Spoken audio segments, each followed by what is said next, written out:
تك تك ايوه تك تك اها تك تك يا تك هالشي مكانه تك تك تك تك تك تك اها تك تك تك تك هالشي مكانه.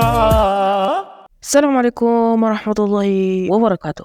مجازي مو كويس من لما شفت شخص طلع وجهه وقرر انه يرجع القناة، يعني قاعد يقول له متابعينا اعملوا لي نفسكم ما شفتوا شيء. يا اخي ايش فكرنا حمير ولا ايش؟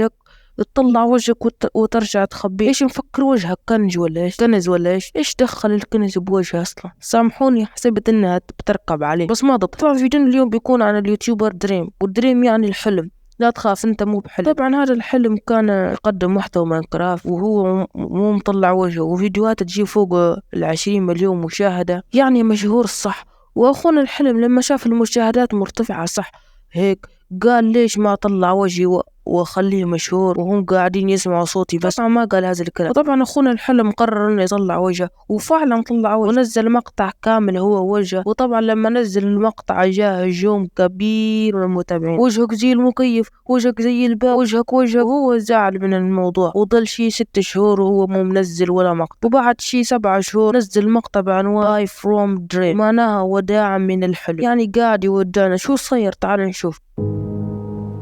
بدي يشوف تعليقات مقطع الفيس كام، وطبعا قاعد يسلق لحاله ونزل شي ولقى شي تعليقات بإيموجي قمر، يعني وجهك حلو زي القمر. ولما رجع تعليقات راسك زي البيتزا رجع الكاميرا لورا. وطبعا هنا دخلوا عليه اصدقاء وقاعدين يقولوا له انت من لما طلعت وجه نزل التفاعل ما عاد تجيب مشاهدات وفلوس، رجع القناة. وهو قال لهم انا طلعت وجهي كيف برجع القناة مرة ثانية؟ هم قاعدين يقولوا له احذف المقطع اللي طلعت فيه وجهك وراح يرجع التفاعل لما تحذفه. قاعدين يقولوا له راح ترجع لك المشاهدات لما ترجع القناة، والكلام الفاضي ذاك. قاعدين يصرخوا في وجهه البس القناة، شكلها حتى هم مش عاجبهم وجهه. قالوا لهم هل انا مو حلو؟ رد عليه ابو طاقية يس انت مو حلو.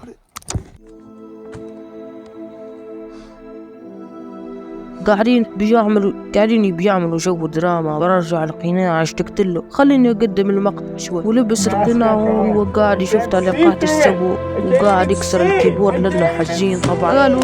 طبعا قالوا انهم عاملوا له قناع زي مقاس وجهه بالضبط، وقالوا انه ما راح ينزع حتى لو كان برا اليوتيوب، يعني بيكون لابسه حتى برا اليوتيوب. اذا لقيت هذا الحلم يمشي في الشارع وهو لابس القناع ولا بالله وصل له رسالة، انت ليش تسوق؟